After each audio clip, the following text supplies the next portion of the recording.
Wing commander श्रीमान देवेंद्र बाबासाहेब आवताडे यांचा आत्मामालिक शैक्षणिक व क्रीडा संकुलात जोरदार सन्मान करण्यात आला आहे। ऑपरेशन सिंदूरमध्ये प्रत्यक्ष सहभाग घेऊन अतुलनीय पराक्रम, धाडस, वीरता तसेच नियोजनबद्ध कामगिरी करत आपल्या देशाचा त्यांनी बहुमान उंचावला आहे। 15 ऑगस्ट 2025 रोजी भारत सरकारने त्यांच्या अतुलनीय पराक्रमाबद्दल राष्ट्रपतींच्या हस्ते शौर्य पदकाने सन्मानित करण्याचं निश्चित केलं। देशसेवेसाठी केलेल्या उल्लेखनीय कामगिरीबद्दल विंग कमांडर श्रीमान देवेंद्र बाबासाहेब आवताडे पाटील यांचा आत्मामालिक शैक्षणिक व क्रीडा संकुलामध्ये विशेष सत्कार करण्यात आला आहे। नुकतेच माननीय राष्ट्रपतींच्या हस्ते शौर्य पदक प्रदान करून त्यांना सन्मानित करण्यात आलं।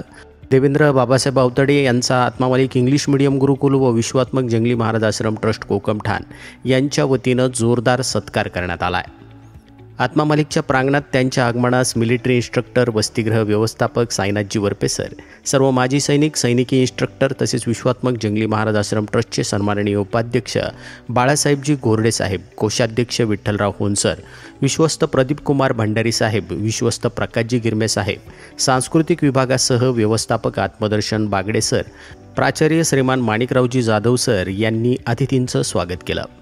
ढोलताशांच्या गजरात आणि जिप्सी गाडीवरून मिरवणूक काढून त्यांच्या सत्कार सोहळ्याची सुरुवात करण्यात आली। कार्यक्रमस्थळी आगमनानंतर आदरणीय देवेंद्र आवताडे सर व इतर मान्यवर यांच्या हस्ते आत्मरूप प्रतिमेचं पूजन करण्यात आलं।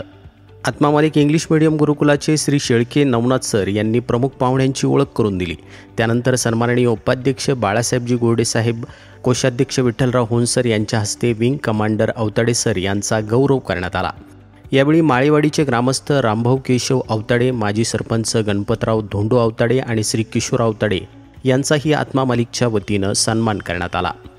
वसतिगृह व्यवस्थापक साईनाथजी वरपे सर यांनी विश्वात्मक जंगली महाराज आश्रम ट्रस्ट कोकमठाणचे सन्माननीय अध्यक्ष श्रीमान नंदकुमारजी सूर्यवंशी साहेब यांच्या संकल्पनेतून तयार झालेल्या आत्मामालिक शैक्षणिक संकुलाची माहिती दिली। तसेच NCC भरतीपूर्व प्रशिक्षण व NDA अकॅडमी संदर्भात पाहुण्यांना संपूर्ण माहिती देण्यात आली। विंग कमांडर देवेंद्र सर यांनी विद्यार्थ्यांना ऑपरेशन सिंदूरमधील आपल्या अनुभवाचा थरार सांगत योग्य दृष्टिकोनातून ध्येय निश्चित करून कसे सक्षम व यशस्वी होऊ शकतो यावर प्रभावशाली मार्गदर्शन केलं। त्यांनी आत्मामालिकमध्ये असलेल्या शैक्षणिक कार्याबरोबरच मिलिटरी NCC भरतीपूर्व प्रशिक्षण व NDA अकॅडमीचं कार्य कौतुकपूर्ण वर्णन केलं। भेटी दरम्यान आत्मामालिक रेसिडेन्शियल स्पोर्ट अकॅडमीच्या हँगिंग मल्लखांबाचं उद्घाटन त्यांच्या हस्ते करण्यात आलं। विद्यार्थ्यांनी केलेले मल्लखांब प्रात्यक्षिक देखील त्यांनी अनुभवले आणि या दरम्यान शैक्षणिक व क्रीडा व्यवस्थापक सुधाकरजी मलिक सर व सर्व क्रीडा प्रशिक्षक त्या ठिकाणी उपस्थित होते। प्राचार्य श्रीमान माणिकरावजी जाधव सर यांनी कमांडिंग ऑफिसर देवेंद्र आवताडे साहेब यांच्या शौर्याबद्दल विशेष कौतुक केलं।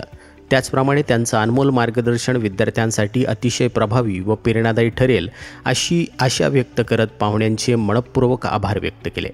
हा गौरवशाली कार्यक्रम यशस्वीपणे पार पाडण्यासाठी Atmamalik special integrated military pattern गुरुकुलाचे विभाग प्रमुख दिनेश क्षीरसागर सर, श्रीमती ठाकूर मॅडम व सर्व शिक्षकांनी उत्कृष्ट नियोजन आणि मेहनत घेतली। संस्थेचे अध्यक्ष माननीय श्रीमान नंदकुमारजी सूर्यवंशी साहेब यांनी आदरणीय देवेंद्र सर यांचं मनपूर्वक अभिनंदन केलं असून त्यांच्या पुढील वाटचालीस हार्दिक शुभेच्छा दिल्या आहेत। आत्मामालिक न्यूजसाठी संपादक सागर आहिरे, कोकमठाण।